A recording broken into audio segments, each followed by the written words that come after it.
పాలకులుగా అన్నిటికీ కారకులు వాళ్ళే. ఇలా రోడ్లు బాగలేవు వాళ్ళదే బాధ్యత, గంజాయి రాజ్యం వెళ్తుంది వాళ్ళదే బాధ్యత, గుడంబ రాజ్యం వెళ్తుంది వాళ్ళదే బాధ్యత, కల్తీ కళ్ళు వాళ్ళదే బాధ్యత.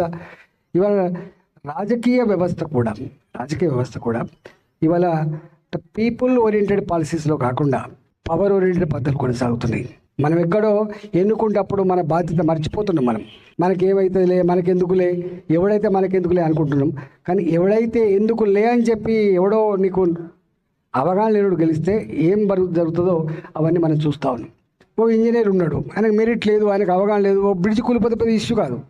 కానీ సమాజాన్ని నడిపేటువంటి పొలిటికల్ సిస్టమ్ విఫలమైతే సమాజమే కూలిపోయేటువంటి ఆస్కారం మనం ఎన్నో దిక్కులు చూస్తూ ఉన్నాం. కాబట్టి పొలిటికల్ లీడర్లు కూడా, అంటే పొలిటికల్ గురువులు లాంటి వాళ్ళు, సమాజాన్ని నడిపే గురువులు కాబట్టి కొన్ని మంచి వాళ్ళని ఎన్నుకునే పద్ధతికి మాత్రం తప్పకుండా మనం దృష్టి పెట్టాలని మాత్రం నేను కోరుకుంటున్నాను.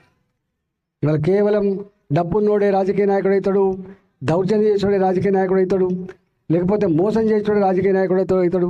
మనం ఎప్పుడైనా బాగా మాట్లాడితే రాజకీయం మాట్లాడకు, లేకపోతే రాజకీయ నాయకుడు లెక్క మాట్లాడకు అని చెప్పే పద్ధతి అది మంచి పద్ధతి కాదు.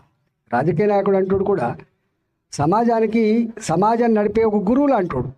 కానీ ఆయన సన్మార్గంలో నడిస్తే, గొప్ప మార్గంలో నడిస్తే సమాజం అంతా చల్లగా ఉండేటువంటి ఆస్కారం ఉంటుంది. కాబట్టి ఆ రాజకీయ నాయకులను ఎన్నుకునే విషయంలో కూడా మనకు అలర్ట్గా ఉండాల్సిన అక్కడ ఉందని చెప్పి నేను మీకు విజ్ఞప్తి చేస్తున్నా.